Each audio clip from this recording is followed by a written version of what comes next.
小安，你真的想清楚了？签下名字就代表着加入保密研究，这意味着你至少10年将完全切断与外界的联系。真的，我想清楚了。你那2个哥哥那么疼你，他们真的舍得吗？是啊。快走啊！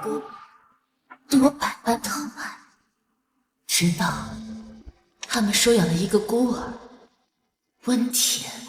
这是我爸爸留给我的奖杯，还给我，还给我！不要，不要！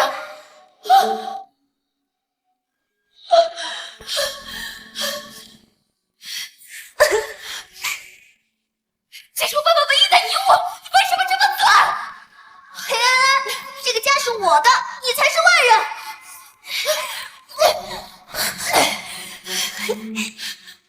姐姐，不要打我，我不是故意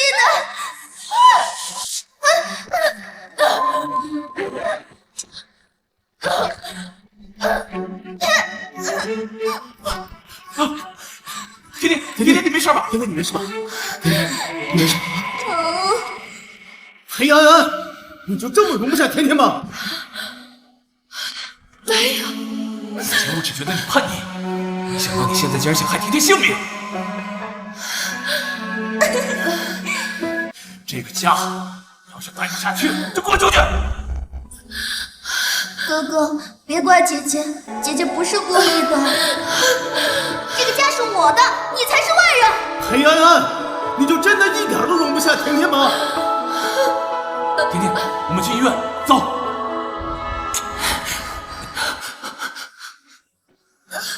裴安安，你就真的一点都容不下甜甜吗？你就真的一点都容不下甜甜吗？正道师兄，这项研究是我爸妈生前的遗愿，也是我自己的决定，我不会后悔。好，相信未来所有人都将铭记你对此做出的贡献。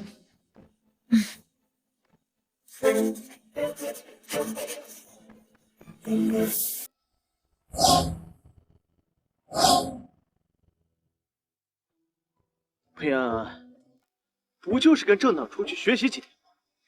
搞得跟生离死别一样啊！你与其把心思用在这种手段上，不如多向温田学学，磨磨你的性子。这是怎么了？你没事吧？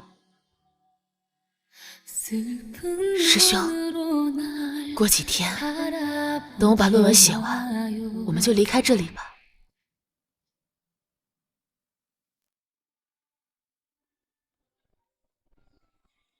哎，那就是裴导妹妹吧？一个是明星研究院最年轻的导师，一个是凭一己之力创建科技公司的年轻总裁。不敢想象被这么2个哥哥宠着，会是多么幸福的一件事。姐姐，你怎么也在这里？你这么久没回家，哥哥们很担心你呢。我记得教室非本校学生是禁止入内的。裴安安，甜甜只是想来大学的教室里看看，你何必对一个孩子这么苛刻？哥哥，姐姐说的是真的吗？那甜甜走好了。没事儿，有大哥二哥在，谁也不能说什么。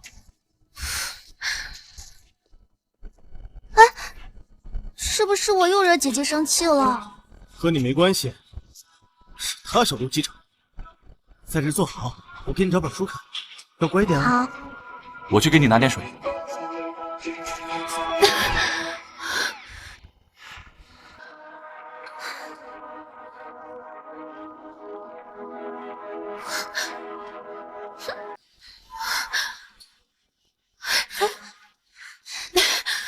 你给我！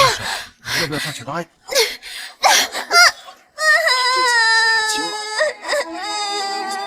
裴安安，你为什么推倒甜甜？裴安安，道歉。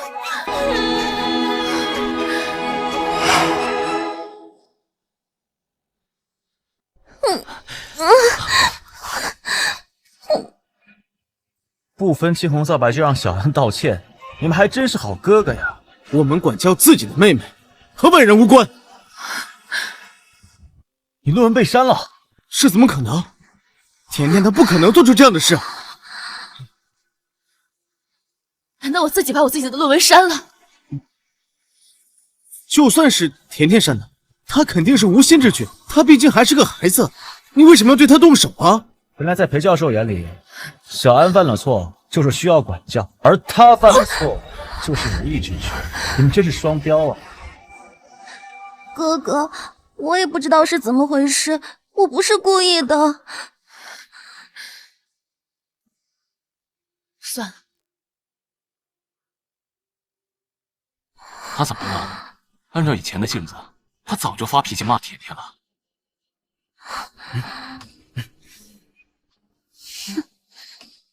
就这么算了。过去的4年，我们争执了无数次，每一次都是一样的结果。现在我不想再争了，反正没几天我就会走了。平安，这次论文归我负责，我多给你1周的时间。不用了，我已经没有1周的时间了。裴安安，你最近到底怎么回事？安安，电脑给我。等过几天我有时间了，想办法给你复原。那甜甜她年纪小，就算真的是她删的，那肯定也不是有心的。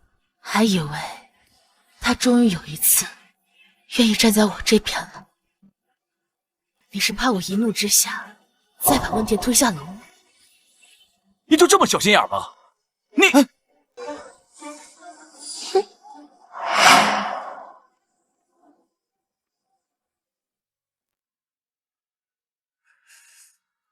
烟可以少抽。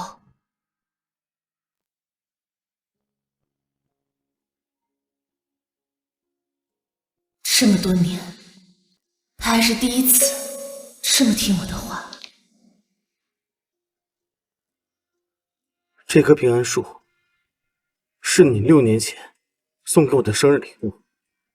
当时我们许愿，希望我们全家人平安吉祥，家庭和睦。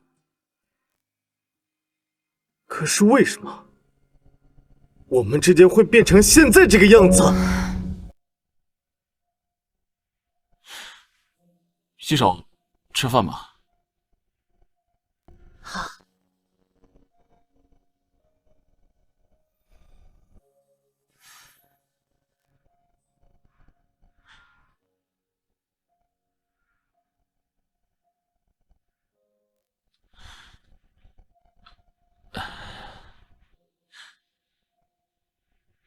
我记得你以前说过想去看极光，我让你二哥多订了1张票，你就跟我们一起去吧。其实我们很早就想带你去，但是我跟你大哥工作忙，你也知道。过几天我得跟郑导去外地，这周6应该赶不回来。那就周4去吧，周6一早回来。国内怎么样？漠河也能看到极光。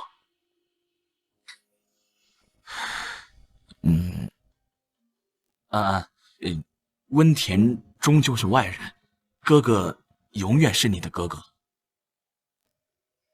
但外面的人心思各异，比如周慈，他接近你是图什么？你应该明白。不要跟他走得太近。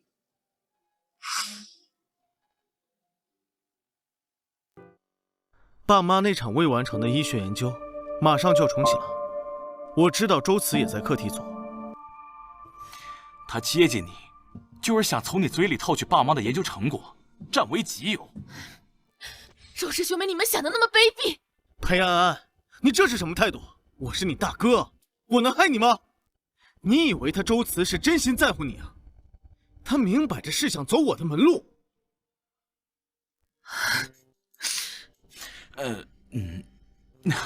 安安啊，周慈一旦窃取爸妈的研究成果，他到时候去了封闭研究，我们想告都很难告啊！这到时候啊，后果不堪设想。什么叫做后果不堪设想？爸妈还有大哥，一辈子的心血，难道你要拱手让给一个外人吗？安安，周慈总归是外人，哥哥们也是为你好啊。我以为你们是回心转意了，原来这才是你们叫我回来的理由。不是这样的。我清楚的知道，周师兄不是那样的人。看中这项研究，就是为了救出更多的病人。他为了这项研究，甚至把自己的家属都安置好了。这个世上，从未有人奉献和牺牲，像爸妈那样。像许多师兄师姐和前辈那样，裴安安，不就是为了维护周慈吗？不用搬出你大义凛然的那一套。安安，一旦你被周慈骗去参加封闭试验，一切都来不及了。不用你们担心，就算我要参加这项研究，也绝不是因为周慈。裴安安，到底是什么让你变成现在这个样子？当真要为了那个周慈和我们断绝关系吗？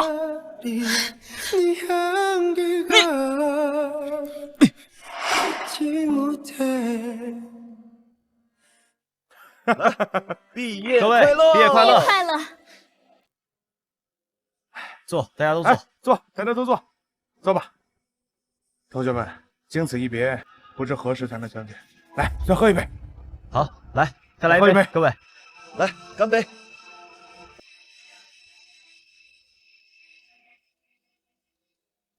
周师兄，你跟裴安安真的决定要参加那个研究了吗？报名表已经交上去了。此事研究性极强，就连郑导都不知道研究所的具体位置。10年不能跟外界连线，等你再出来的时候，外面的一切都变了。哎，裴安，裴导可是你亲哥啊，他怎么会舍得让你参加啊？我们都是自愿参加的，这可是在为全人类做贡献啊！朱师兄和裴安安的勇气实在是令人敬佩呀！我提议大家再跟他们喝一杯，敬一杯，敬一杯，我们再敬一杯。毕业快乐！毕业快乐！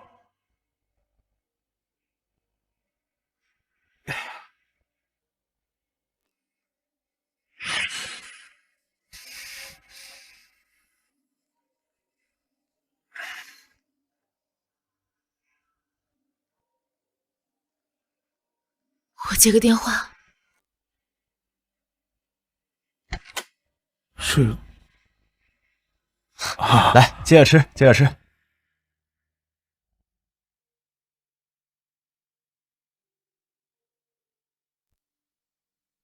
喂，什么时候回家？最近学校忙，就不回了。还有事吗？没事，我就挂了。哎，等等，今天我跟你大哥生日，差点忘了，过去许多年，他们每一次过生日，都是我一个人策划的。安安，你怎么不开灯啊 ！surprise， 大哥二哥，生日快乐！哇！还是安安好啊！要不是你，我都忘记自己今天生日了。有安安在，我们两个的生日才有意义嘛。快吃蛋糕吧。好啊。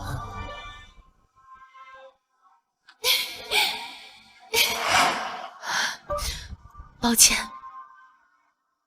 回来吃饭吧，我跟大哥做。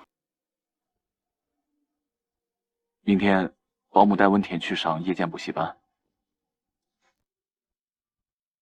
好。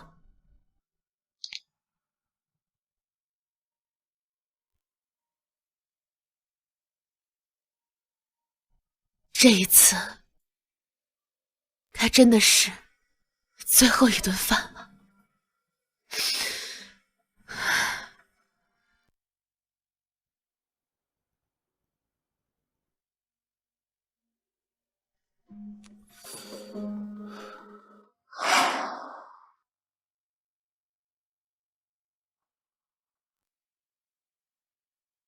请接受安检。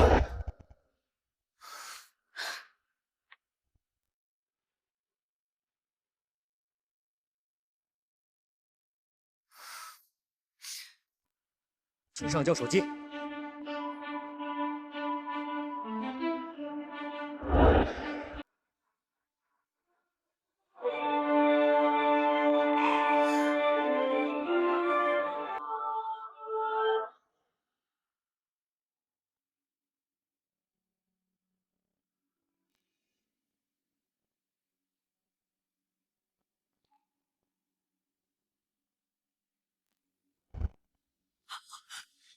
大哥，我的玉佩不小心摔碎了。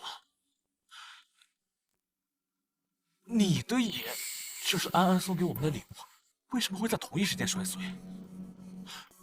是不是安安出事了？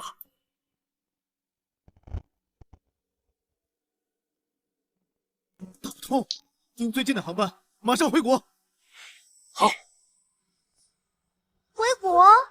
大哥、二哥，明天导游给我们安排了跨年活动，过几天再回去吗？好玩可以下次再来，公司还有事情，不能再耽搁了。你明明前几天才跟裴安安说过，跨年和春节不回公司。说过很多次，不要叫裴安安，该叫姐。裴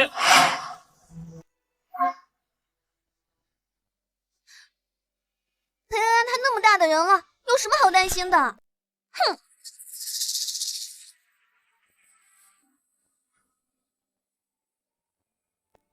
这玩偶是安安小时候最喜欢的款式。小时候的安安是什么样，我竟然有点想不起来了。姐姐，你的皇冠好好看哦，能送给我吗？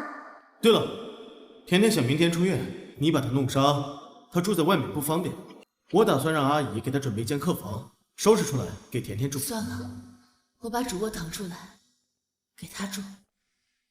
裴安安，你最近到底怎么回事？这甜甜她就是年纪小，要真的是她扇的，那肯定也不是有心的。裴月，我们好像弄丢了什么东西。那个会任性、会撒娇的裴安安，什么时候不见了？今晚就要回国，你要玩的话，你陪她继续玩吧。我今晚也回国。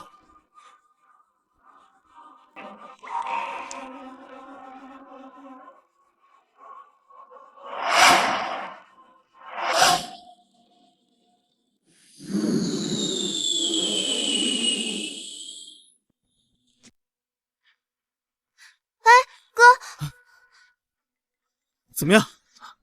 还是没人接。大哥，你们先回家，我去学校找安安。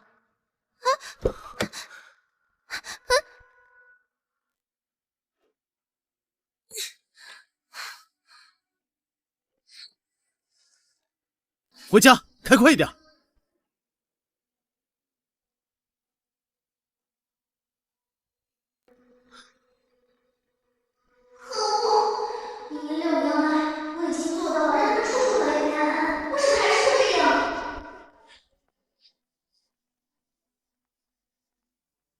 裴安安还没回来吗？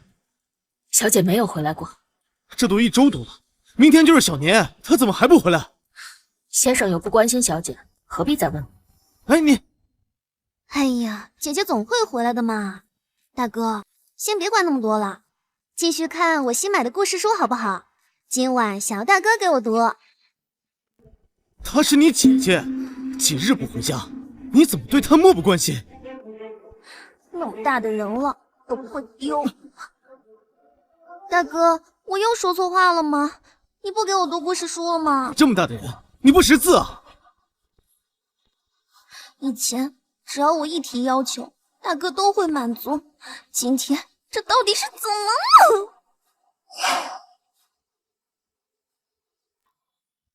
了？啊！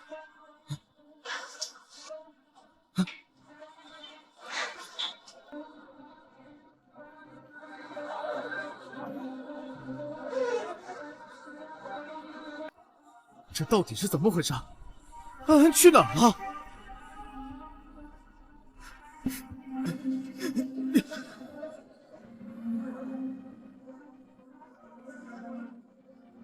啊，你在哪？啊，你回电话呀！啊，你什么时候回家？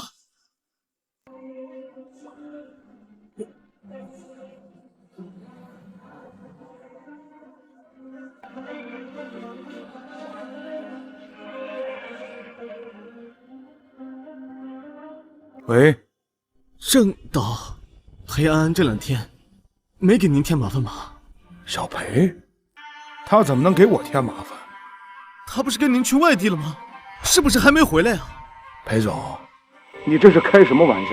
我是把小裴送了回去，可他怎么可能还能跟我回来啊？我没听清楚您什么意思啊？什么叫他怎么可能还回来呀？别人听不明白，裴导，你还能听不明白？如果不是你临时退出，小裴也拿不到这个名额。我听小裴说，你退出是因为那个温田姑娘吧？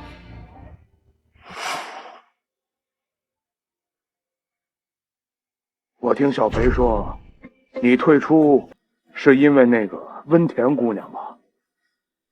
不是，不是的，怎么可能是因为温田嘛？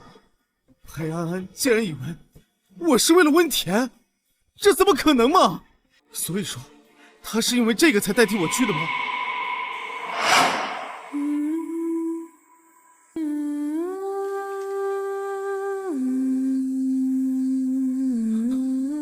爸妈，你们未完成的医学研究就要重启了。我本可以参加，可我实在放心不下安安，我怕我走后，裴玉照顾不好她。放心吧，爸妈，我一定会照顾好安安的。不可能，不可能啊！裴安安递交申请后，我还让他带了一份家属通知书。他还回来的时候，通知书上分明签的你的名字，你的笔迹我认识啊。不是的，郑导，我怎么可能知道他是为了参加医学研究啊？裴导，你不可能真不知道啊！小裴进研究院前，按理应该会给每个人最后联系家属的机会，他没有联系你吗？没有啊，真的没有啊！我们好歹20几年的兄妹，就算以前有多大的怨气，多大的仇恨，他10年封闭研究前，肯定要给家里打个电话的呀。他一定没有说。这不可能！昨天中午的时候，你确定没有接到裴安安的电话吗？没有，我肯定。大哥，快来，这里太美了，给我拍照还有录像。来了，我们先拍照。好，好看，转转。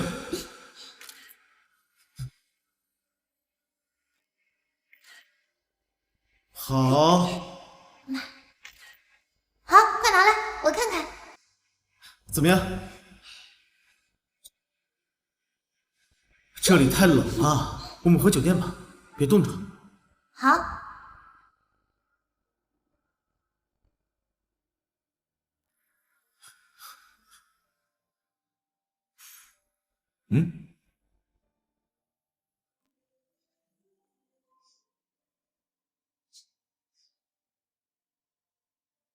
姐姐，你有事儿吗？哦，你说哥哥啊？他们说让我接电话的，说没时间接。安安一直想看极光，错过了这次，可真是太可惜了。嗨，等下次吧，等下次咱们一块儿带他来一次。有事的话，甜甜，你跟我说。你在干什么？关了手机，快来啊！哎，我错过了安安最后的电话，我本可以拦住他。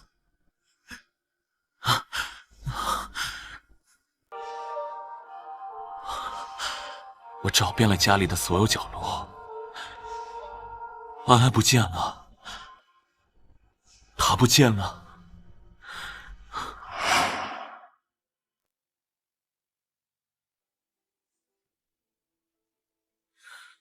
裴言之，我说安安不见了，总会找回来的。这么大的人了，他又丢不了。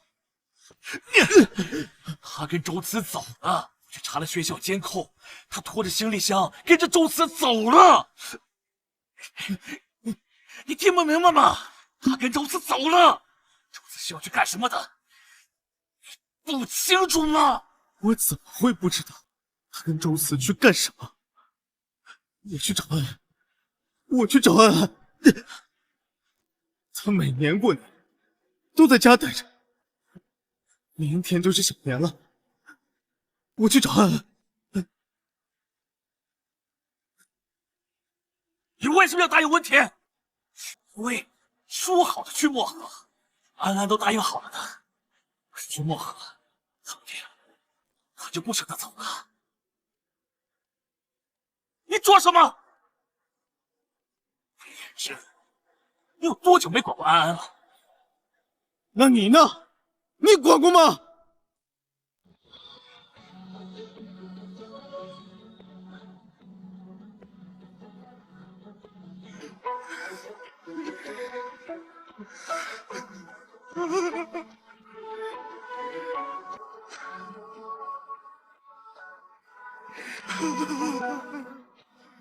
裴安安，你终于走了。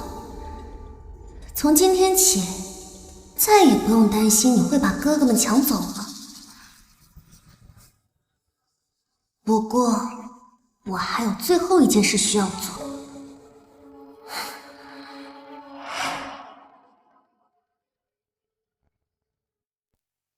我们早都被骗了，原来真正的温田早就死了，而家里的那个是假的。这到底是怎么回事？为什么会有温田的死亡证明？为什么温田的照片上写着刘彤彤的名字？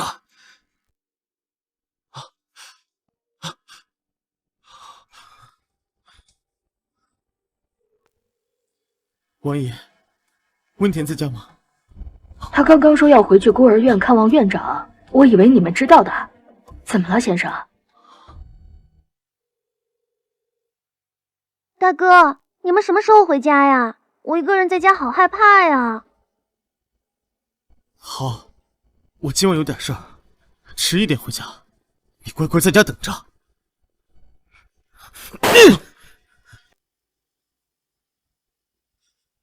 我们竟然为了一个骗子赶走了安安，这怎么可能？我不相信！我们去找孤儿院的人说清楚。对，去孤儿院。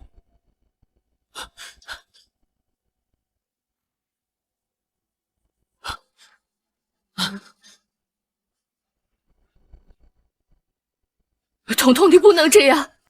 别叫我彤彤！你以为你告诉他们我不是温田，他们就会相信吗？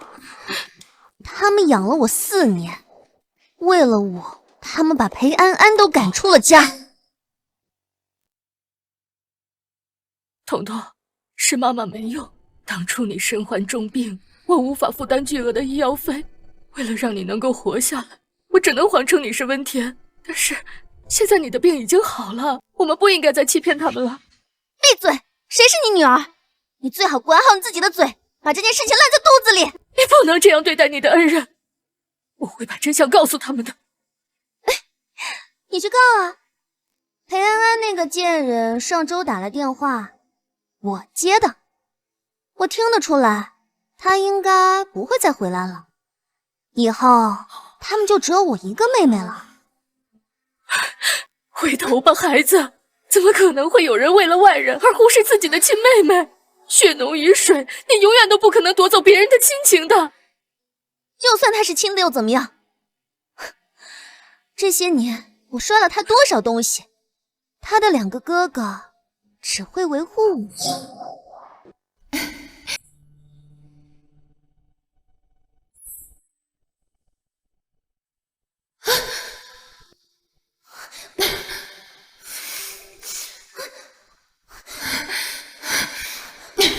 喜欢搞破坏是吧？我帮你。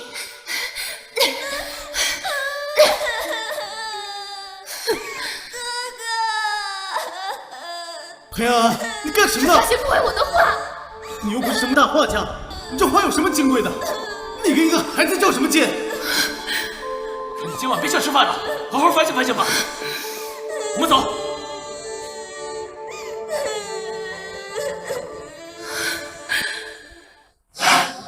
我假装被他推下楼梯，那个蠢货居然还想拉住我，结果他自己跟着摔了下去，还挨了一耳光，真是活该。裴安安，你就这么容不下甜甜吗？我只觉得你叛逆，没想到现在你居然想害弟弟性命！这个家，你要是待不下去，就滚出去！他要去漠河，我就偏要去挪威。他们不还是带我去挪威了？以后都是我的，什么都是我一个人的了。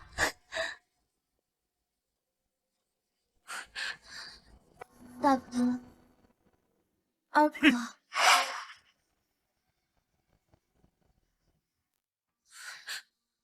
大哥，二哥，你们怎么来了？怎么来了？不来怎么能听到这么精彩的故事？不来怎么能知道我们兄弟二人是多么的愚蠢，多么的瞎了眼？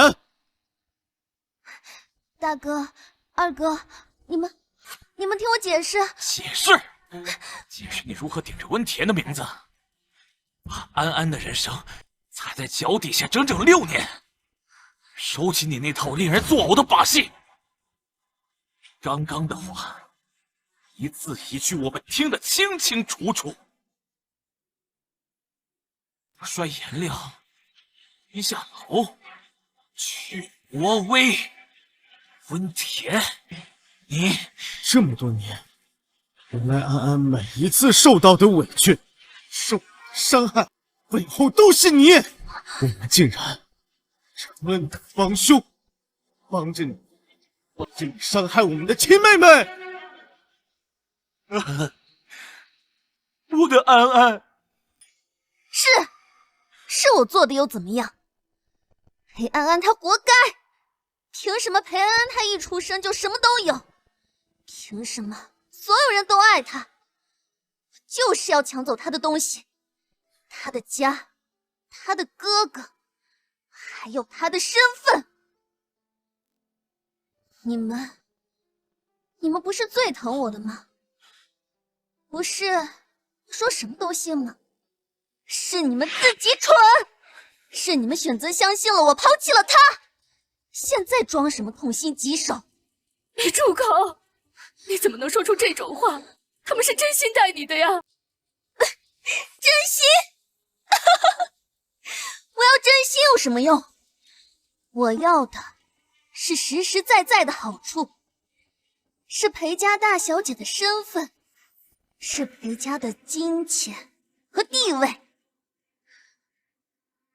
大哥，二哥，就算我不是亲的又怎么样？这么多年，你们不是一直把我当亲妹妹一样照顾吗？你们的爸妈临终前不是让你们好好照顾我吗？我才是你们养大的妹妹啊！裴安安，她算什么东西？一个走了就回不来的外人！祝福你，温田，我们是收养你，不是欠你的。我们给你最好的教育，给你锦衣玉食，甚至把我们自以为是的宠爱都给了你，不是为了把你养成一条忘恩负义、鸠占鹊巢的白眼狼，甚至让你去伤害我们的血肉至亲。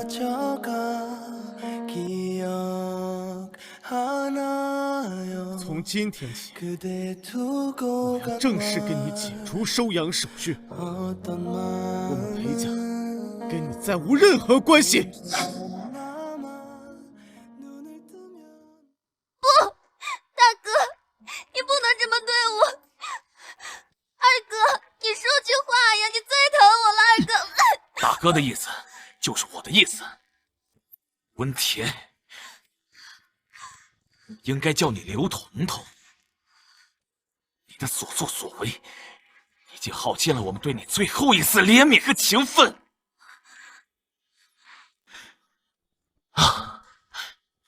院长，感谢你告诉我们真相，虽然迟，但总比一辈子被蒙在鼓里强。我会让律师联系你，正式给你办理解除收养关系的法律手续。大哥，二哥，你们不能这么狠心啊！我才是你们养大的妹妹，离开了你们，我该去哪儿？心，比起你对安安做的，我们对你已经够仁慈了。从今往后，你的去处你自己解决。我们走，去找安安。无论天涯海角，都要找到他，修得他的原谅。不，大哥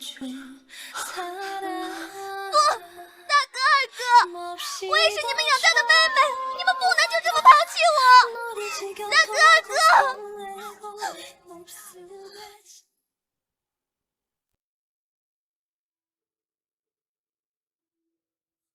我们对安安都做了些什么呀？摔颜料那次，他哭着说不是的；摔下楼那次，他拼了命的抓我的手。他脸上那个巴掌印那么红，我当时只觉得他恶毒，我还骂着让他滚出裴家。别说了，都是我的错，我是大哥，我不应该保护好他的，是我看清楚的太晚了，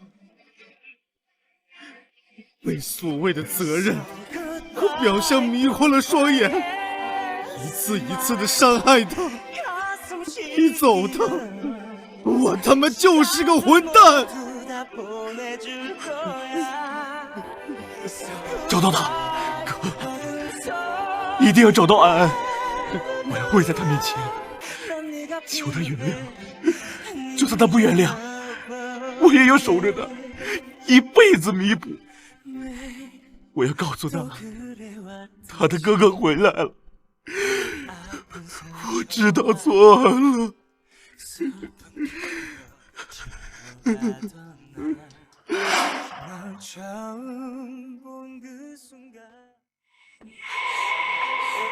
大哥二哥，我错了，我真的知道错了，我再也不敢了，求求你们，看在我救了这么多年哥哥的份上，看在爸妈的份上，别赶我走。大哥二哥，裴安安，安姐她已经走了，以后只有我一个人了，我会对你们更好的，大哥。闭嘴！如今你还敢提爸妈，还敢提安安，配吗？这家只有一个女主人，她就是裴安安。家这个字儿，从你嘴里说出来，简直就是亵渎。滚！你给我滚！马上立刻！我多看你一眼，我都觉得脏。你不配听我父母，更不配听我妹妹。滚！王爷，哎，他的东西都收拾好了，让他滚！从今往后，不许他踏入裴家大门半步。是先生，走。大哥，走，二哥，你们不能这么对我。走。裴言之、裴玉，你们会遭报应的。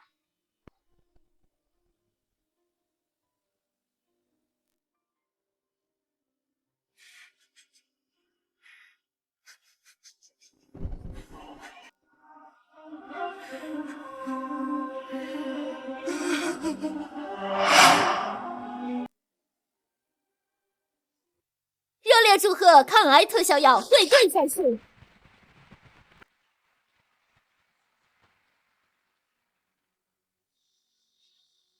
诸位，今日我要为大家介绍的是历经12年才研究成功的新的抗癌药汇顿，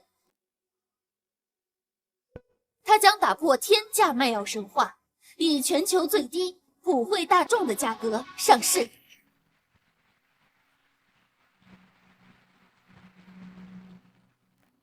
下面有请核心研发成员裴安安博士发表感言。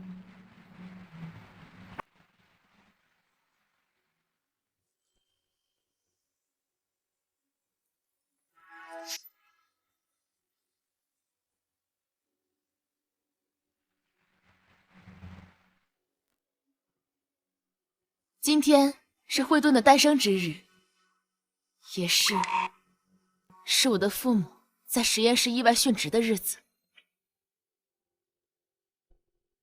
惠顿的成功凝聚了我们整个团队无数个日月的心血，但今天我想跟大家分享一个关于起点和传承的故事。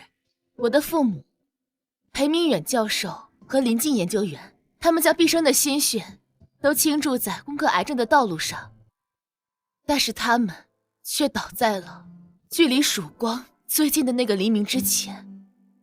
这世间啊，有太多的人，不是因为病魔本身，而是因为贫穷，因为天价的药费，而被迫放弃了活下去的希望。你知道吗？药物研发每向前一小步，药价每能降下1块钱，或许就能多一个家庭看到团圆的灯火，多一个生命生出挣扎下去的勇气。这也是爸爸妈妈最大的心愿。直到后来，他们带着未了的心愿永远离开，我才真正明白，他们眼里的那股灼热和锐气意味着什么。那是对生命的敬畏，是对苦难的不忍，是明知前路艰辛也义无反顾的赤子之心。12年了，今天我终于可以站在这里，对他们说：爸妈，你们看，牺牲来了，他带着你们一直未了的心愿，带着每一个普通人都能负担起的承诺，他来了。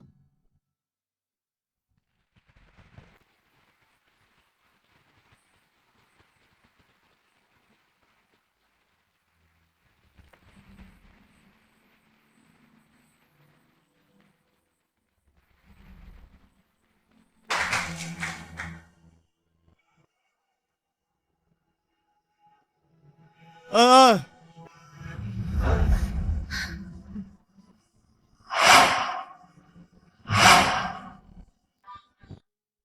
安安，去吧，我在车上等你。这些年你过得还好吗？都挺好的。安安，关于文铁所有的事情，我们都知道了，是哥哥对不起你，对不起。没关系，都已经过去了。能不能一起吃顿饭，就一顿，好不好？就不了吧。安安，是哥哥们对不起你啊！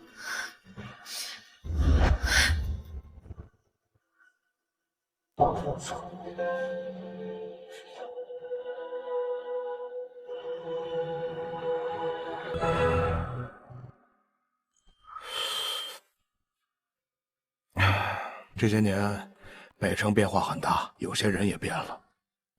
尤其是你的2个哥哥，在你走后，他们彻底垮了。你二哥裴玉酗酒成性，大哥裴延之拼了命的工作，把赚的钱大把大把的投入各种医药基金会。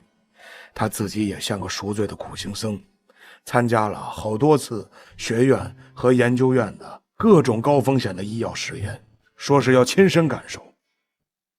至于那个温田，被赶出裴家后，和一群不三不四的人混在一起。后来听说跟着人去飙车，出了车祸，脑袋受了重创，现在不知道是死是活。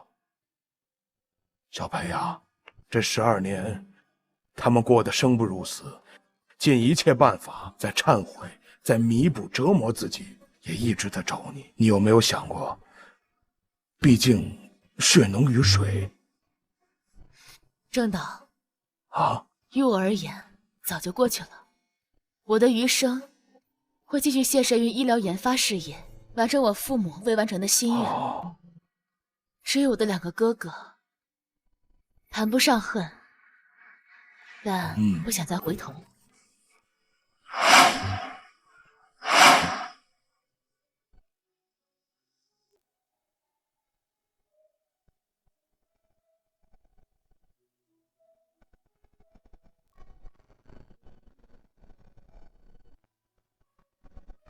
小安，这份通知书需要家属签字，我们7天后启程。你要是想改变想法，现在是最后的机会了。我走了，他们应该很高兴吧？至少道个别吧。师兄说的对，好歹是20多年的兄妹，一起吃顿饭吧。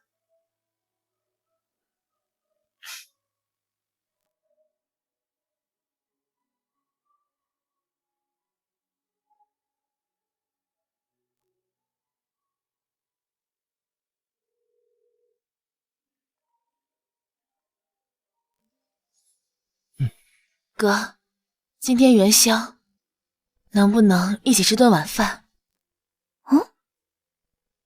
甜甜拜你所赐，现在都还没出院，你还有脸过元宵？那我做好了送进医院吃，可以吗？哥哥，我也想吃姐姐包的饺子。那你做好了送过来吧。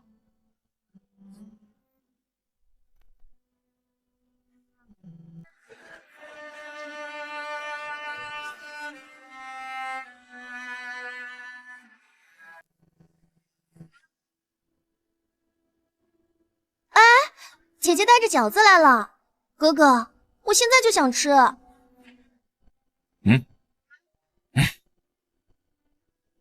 来，慢点吃。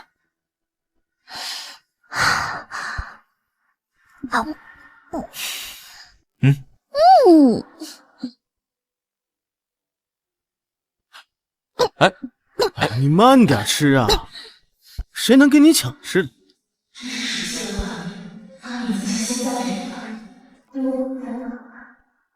哥哥，我同学上周去看了极光，听说挪威冬天能看到。等我长大了，我也想去看看。还等长大做什么？多大点事儿！今年我们就去。刚好啊，我和你大哥年底都有假，咱们就陪你去啊。真的吗？今年年底就去。你到时候啊，等你到家，我给你买新衣服。好。来。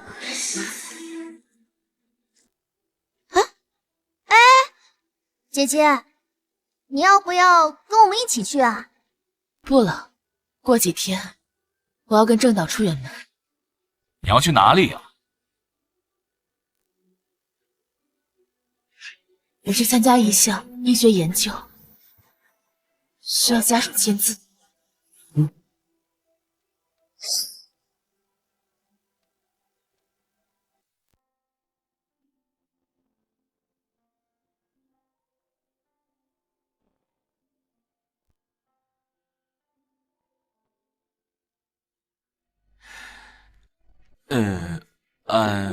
哎呀，那个温田还是想去挪威，不想去漠河，所以什么？等你跟郑导忙完回来，明年初我跟你大哥再带你去好吗？你最近还好吗？挺好的。今晚回来住吗？阿姨晚上给你做了最喜欢的糯米藕，你小时候最爱吃的。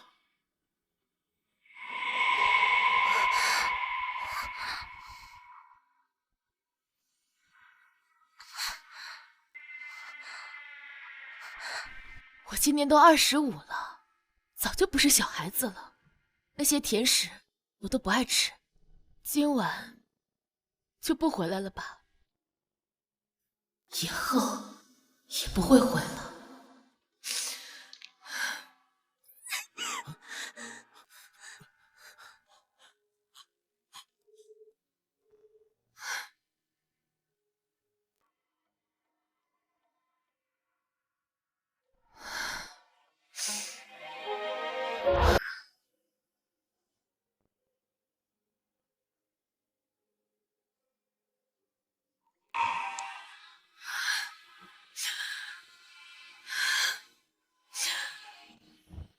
安安，安安，你叫我调查的事情我查到了，真正的温田早就去世了，被塞过来的这个温田只不过是顾恩为了干衰体不情一致的孩子，院长看他可怜，就让他顶罪了温田，让你的2个哥哥给他治病，那怎么办？证据都在这，你2个哥哥知道了，肯定会把他赶出去的。算了吧，反正他们已经不相信我了，已经没有意义。那边叫我提前过去了，中午就要走，聊一下新研究院的事情。一起走吧。好。 Love's getting cold.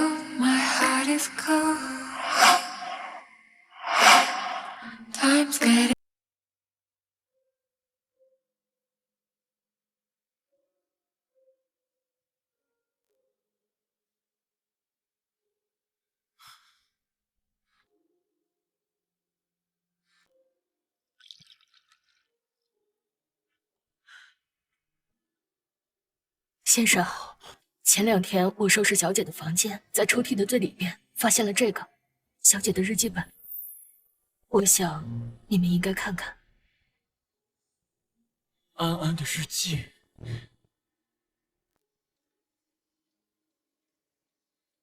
今天是我18岁的生日，大哥二哥说我是姐姐，应该对温田就像他们对我一样。我买了温田一直说想吃的蛋糕，希望他能喜欢。虽然他总是不太喜欢我送的东西。祝你生日快乐，祝你生日快乐，祝你生日快乐，祝你生日快乐。哦，生日快乐！生日快乐！生日快乐！尝尝看，你上次说想吃的。哇，谢谢安姐，真好。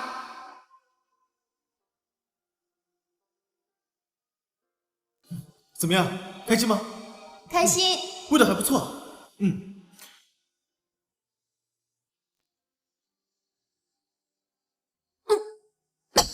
甜甜，你怎么了？哥哥好像有点上不来气。是不是过敏了？快点救护车！平安，你不知道甜甜对芒果过敏吗？你要的什么血？我不知道啊。你不知道？你买蛋糕前不看配料表的吗？裴安安，你要是有什么事儿，我跟你没完！我真的不知道。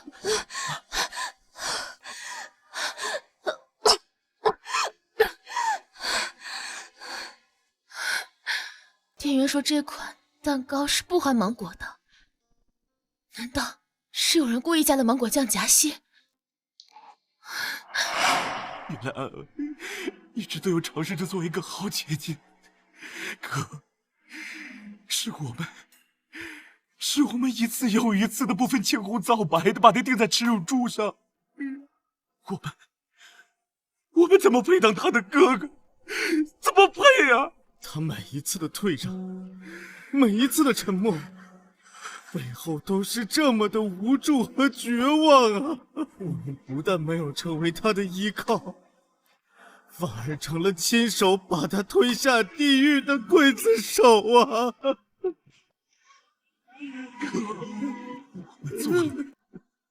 我们真的错了，他该有多恨我们啊！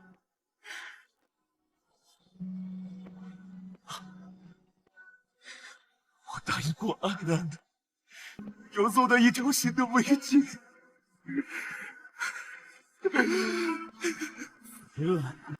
安他不会回来了，他不会回来了，他再也不会回来了。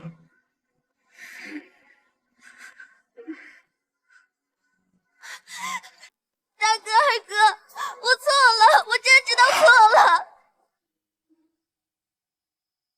还不是想借我的名义行方便？不是，我是参加。不要跟我们说这些，甜甜都被你害成这样，你连一句道歉和关心都没有，只想着自己的事情。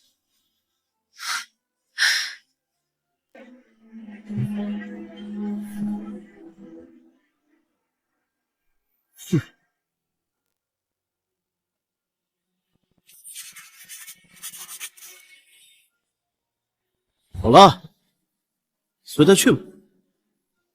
我到底在期待什么呢？就算我再也回不来又怎样？他们早就不在意我了。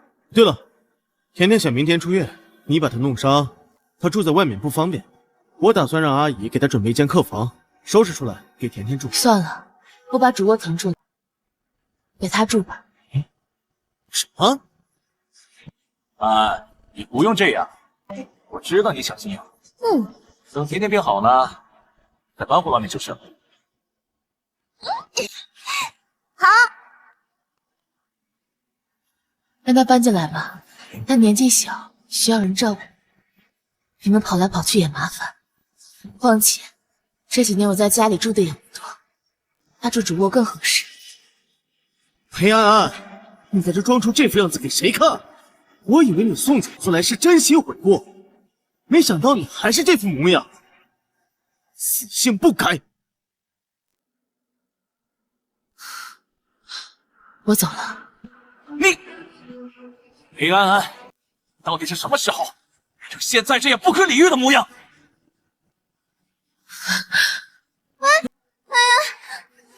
哥哥，我有点晕，我好痛，我想吐。那你好好休息休息，多睡一会就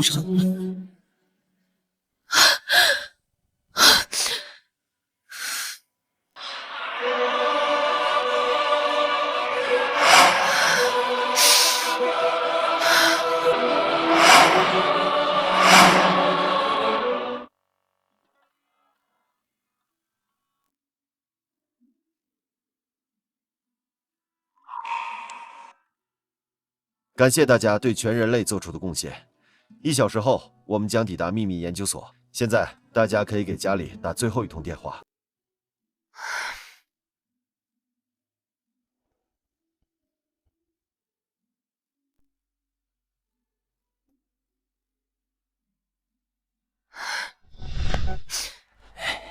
来。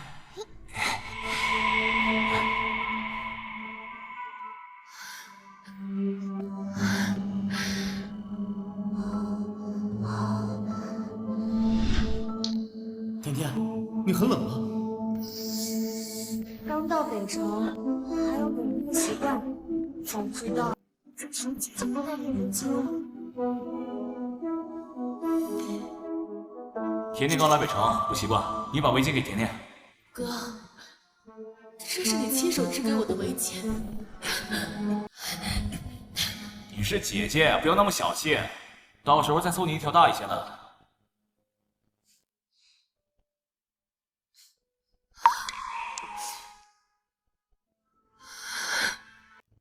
小安，要不还是给家里打个电话吧，以后就不知道多少年能见了。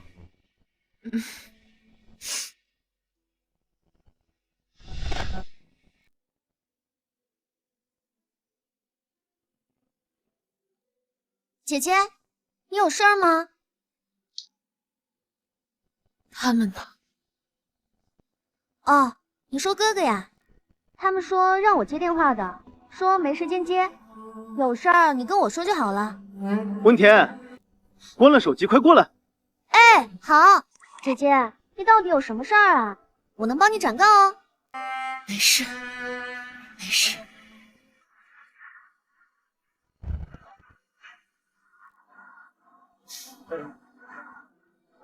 没事。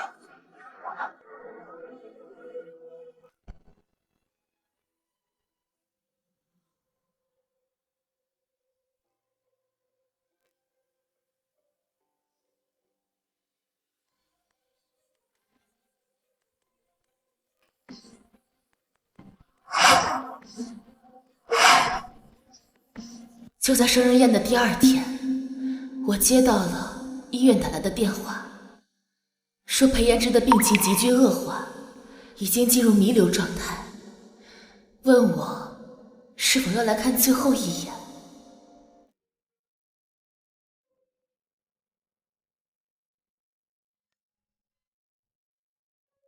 安安，你来了。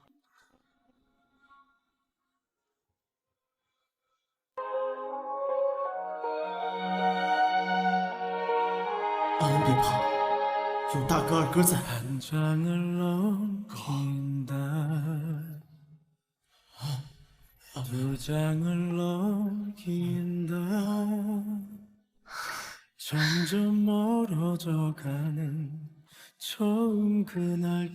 到了那边，要好好休息一下啊。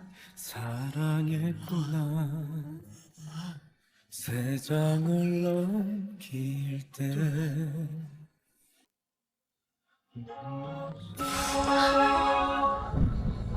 大哥，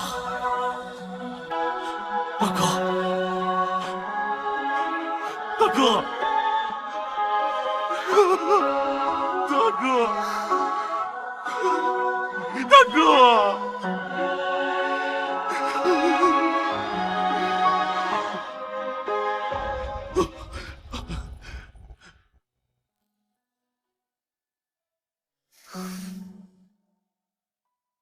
外面冷，我们回家。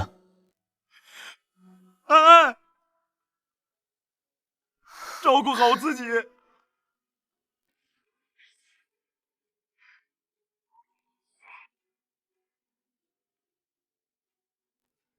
你也是。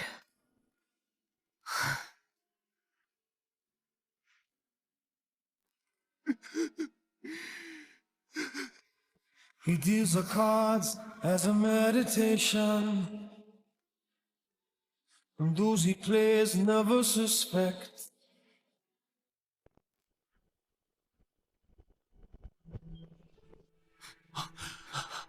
真的，能不能告诉我们，安安到底去了哪里？我们只想见他最后一面。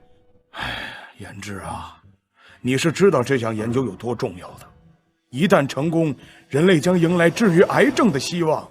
我不管这件事情有多重要，我只希望安安能够回来。郑导，帮帮我们吧！不是我不帮你，这项保密研究非参与者无知情权，对于研究的具体地点和进程，我也毫无知情啊。总会有办法的，让我想想，一定会有办法的。恕我言语不当，当初你们父母会出事，就是因为研究进程对保密工作的欠缺，导致了不法分子找到了机会下手。这一次研究结束前，不会有外人能找到他们。不，一定会有办法的。如果大张旗鼓的去找小裴，很可能会给他带去危险。裴导，别忘了你的父母，如果真的在乎小裴，尊重他的选择吧。对了，小裴有些东西留在了研究院，你们顺便带走吧。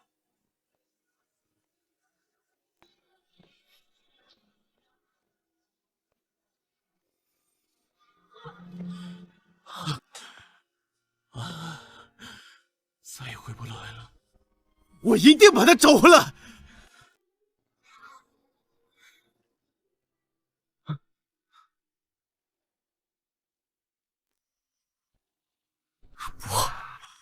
怎么会这样？这不可能！